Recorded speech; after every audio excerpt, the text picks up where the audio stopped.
আল্লামা সাঈদী গত বছর বিদায় নিয়েছে 14 আগস্টে।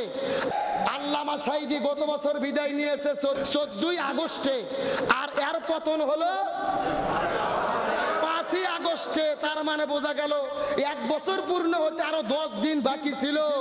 1 বছর গেল না, আল্লামা সাঈদী আছে, হাজারো জামাত ইসলামের লোক আছে, শিবির আছে, আর তুমি পালিয়ে গেছো। বাংলাদেশে আওয়ামী লীগের পরিচয় দেওয়ার মতো একটা লোক খুঁজে পাওয়া যাচ্ছে না। আল্লামা সাঈদী বিদায় নিয়েছে, যেই ডক্টর চিকিৎসা করতে দায়িত্ব দিয়েছিল, এই ডক্টরের রিপোর্ট পাওয়া গেছে, নার্স বলেছে ইনজেকশনের মধ্যে পয়জন ঢুকাইয়া আল্লামা সাঈদীকে শহীদ করে দিয়েছে। তার মানে বোঝা যায় এর মাধ্যমে আল্লাহ তাকে শহীদ হিসেবে কবুল করেছে। আজকে আমরা খুব মনে করছি, খুব আমরা মিস করছি, আমাদের খুবই স্মরণ হচ্ছে ওই কোরআনের পাখি আল্লামা সাঈদীর কথা। কিন্তু আল্লামা সাঈদী বিদায় নিল, পৃথিবীর একজন শ্রেষ্ঠ মুফাসসির। মনে বড় কষ্ট লাগে, মনে বড় ব্যথা লাগে যে আল্লামা সাঈদী বিদায় নেওয়ার পরে এই জালেমের বাচ্চারা জানাজা পর্যন্ত করতে দেয় নাই। এমনকি আমি নিজে গিয়েছি সেই জানাজায় পিরোজপুরে। ঢাকাতে যখন জানাজা হলো না, পিরোজপুরে চলে গিয়েছি, দেখেছি চতুর্দিক থেকে পুলিশ ঘেরাও করে নিয়েছে।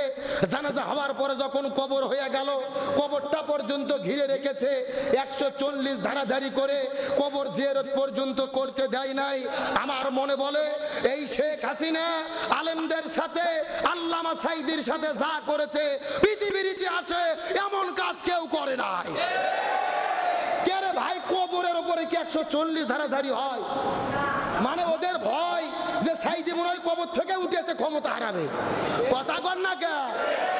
কিন্তু তোমরা এবার ভালো করে বুঝে নাও, জীবিত সাঈদীর চাইতে মৃত সাঈদীর শক্তি আরো বেশি। আল্লামা সাঈদী গত বছর বিদায় নিয়েছে 14 আগস্টে, আর এর পতন হলো 5 আগস্টে। তার মানে বোঝা গেল 1 বছর পূর্ণ হতে আরো 10 দিন বাকি ছিল। 1 বছর গেল না, আল্লামা সাঈদী আছে, হাজারো জামাত ইসলামের লোক আছে, শিবির আছে, আর তুমি পালিয়ে গেছো। বাংলাদেশে আওয়ামী লীগের পরিচয় দেওয়ার মতো একটা লোক খুঁজে পাওয়া যাচ্ছে না। তার মানে বোঝা যায় তোমরা নিষিদ্ধ করতে চাইছো জামাত ইসলামকে। জামাত ইসলামকে নিষিদ্ধ করতে জোর করে, ক্ষমতার অপব্যবহার করে 1 তারিখ, আর ওরা নিষিদ্ধ হলো 4 তারিখ, 5 তারিখ, মাঝখানে মাত্র 3 দিন। ইসলামকে নিষিদ্ধ করতে চাইয়া 3 দিনও তোমরা টিকতে পারো নাই। এই জন্য আল্লাহ বলেছেন ইউরিদুনা লিইউতফিউ নূরাল্লাহি বিআফওয়াহিহিম ওয়াল্লাহু মুতিম্মু নূরিহি ওয়ালাউ কারিহাল কাফিরুন ওয়ালাউ কারিহাল মুশরিকুন। কাফির আর মুশরিকেরা দ্বীনের আদর্শকে নিভিয়ে দেওয়ার যতই ষড়যন্ত্র করুক, দ্বীনের আলো নিভিয়ে যাবে না। দ্বীনকে প্রজ্বলিত রাখবে কে? তার কারণ জামাত ইসলাম কোনো ব্যক্তির আদর্শ লালন করে না। জামাত ইসলামী এই বাংলাদেশে কোরআন সুন্নাহর আদর্শ কায়েম করতে চায়। আর কোরআন সুন্নাহর আদর্শ যারা কায়েম করতে চায় এদেরকে কাগজে লিখে নিষিদ্ধ করা যাবে না। তুমি কাগজ দিয়ে নিষিদ্ধ করবা, কিন্তু কোটি মানুষের মনে যে তাদের ভালোবাসা আছে, এই ভালোবাসা নিষিদ্ধ করতে পারবা না। তুমি বলেছো ছাত্ররা আন্দোলন করতেছে, এরা হলো নাতিপুতির বাচ্চা, রাজাকার। আর বাংলাদেশের কোটি কোটি ছাত্র বলতেছে তুমি কে, আমি কে, রাজাকার। কে বলেছে? স্বৈরাচার। তার মানে এতদিন তুমি আলেমদেরকে রাজাকার বলছো, আজকে বাংলাদেশের কোটি কোটি মানুষেরা নিজেদেরকে রাজাকার বলে পরিচয় দিচ্ছে। এগুলো কার খেলা? এ কার ফয়সালা? এই জন্য ষড়যন্ত্র করবে না। আমি আপনাদেরকে এই জন্য বলতে চাই, ইমাম হোসেনের বিরুদ্ধে এজিদের যুদ্ধ হলো, এজিদ ইসলামের বিরুদ্ধে কয়টা কাজ করলো? আরো জোরে বলেন। আপনাদের কি কষ্ট হচ্ছে? কি আলোচনাকে আর কিছুক্ষণ করবো? তাহলে আল্লামা সাঈদীর কথা বললাম, শোনেন। আল্লামা সাঈদীর কথা কেন বলেছি? বাংলাদেশের ইতিহাসে এমন মুফাসসির আর কখনো আসে নাই। কিন্তু আল্লামা সাঈদীর কথা শুনে আপনাদের এই পাশেই তো বনানী, যাদের বয়স আছে প্রত্যেক বছর আপনারা তাফসীর শুনেছেন, সেই মানুষটাকে মিস করেন। আল্লামা সাঈদীর জন্য কত মানুষ রোজা থেকে দোয়া করেছে, চোখের পানি ফেলে কান্না করেছে, কত মানুষ তার জন্য দোয়া করে। কিন্তু আমি বলি কেঁদে লাভ হবে না। আল্লামা সাঈদী বিদায় নিয়েছে, তার জীবনে দুইটা স্বপ্ন ছিল। এক নম্বর স্বপ্ন ছিল, আল্লাহ আপনি আমাকে শাহাদাতের মৃত্যু দান করবেন। আল্লামা সাঈদী বিদায় নিয়েছে, যেই ডক্টর চিকিৎসা করতে দায়িত্ব দিয়েছিল, এই ডক্টরের রিপোর্ট পাওয়া গেছে, নার্স বলেছে ইনজেকশনের মধ্যে পয়জন ঢুকাইয়া আল্লামা সাঈদীকে শহীদ করে দিয়েছে। তার মানে বোঝা যায় এর মাধ্যমে আল্লাহ তাকে শহীদ হিসেবে কবুল করেছে। আর দুই নম্বর স্বপ্ন ছিল এই বাংলাদেশটা যেন কোরআনের রাষ্ট্র হয়। আল্লামা সাঈদী বিদায় নিয়েছে, কিন্তু কোরআনের রাষ্ট্র কায়েম হয়নি। এই জন্য শুধু কান্না করলে হবে না, আমাদের শপথ নিতে হবে আল্লামা সাঈদীর অসমাপ্ত স্বপ্ন পূরণ করার জন্য, এই বাংলাদেশে কোরআনের রাষ্ট্র কায়েমের জন্য ইসলামী আন্দোলন করে দিন প্রতিষ্ঠা করতে, শহীদ কাফেলার কর্মী হয়ে ইসলাম প্রতিষ্ঠার কাজ করতে কারা কারা রাজি আছেন? দুটি হাত আল্লাহকে ধরে দেখান।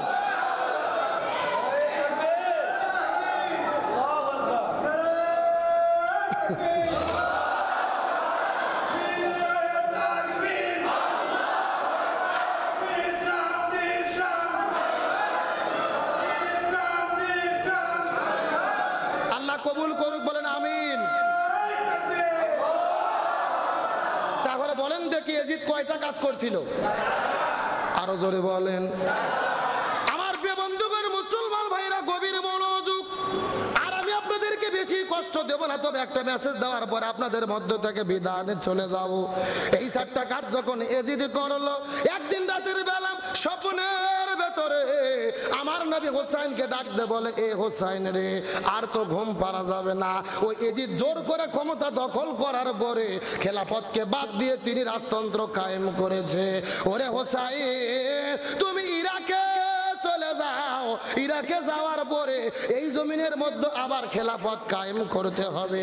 তবে একটা কথা তোমাকে বলি রে হোসাইন, জেনে নাও, এই মদিনা থেকে রওনা করার পরে যখন তুমি ঘোড়া নিয়ে রওনা করবে, ওই ঘোড়াটা যাইতে যাইতে ইরাক দেশের ভেতরে যেই জায়গার মধ্যে আস্তে করে ঘোড়ার পাটা বালির মধ্যে ডেবে যাবে, তুমি আস্তে করে তরোয়ালটা বের করার পরে খেজুর গাছের মধ্যে আঘাত করবা। লক্ষ্য করে দেখবে যেই জায়গার ভেতরে খেজুর গাছের ডালের মধ্য থেকে রক্ত বের হবে রে, ভালোভাবে জেনে নাও ওই জায়গাটার নাম হবে সোহাদায়ে কারবালা। তুমি ঘোড়া নিয়ে রওনা করবে, যেতে যেতে ঘোড়ার পা যখন বালির মধ্যে ডেবে যাবে, তলোয়ার বের করে খেজুর গাছে আঘাত করবে, খেজুর গাছের মধ্য থেকে রক্ত বের হবে, তখন ভেবে নেবে, বুঝে নেবে ওই জায়গার নাম কি। আর জোরে বলেন। আমার বন্ধুগণ, মুসলমান ভাইরা গভীর মনোযোগ। মানুষের মনের ধারণা শুধুমাত্র ইরাকের ফুরাত নদীর তীরেই হলো কারবালা না।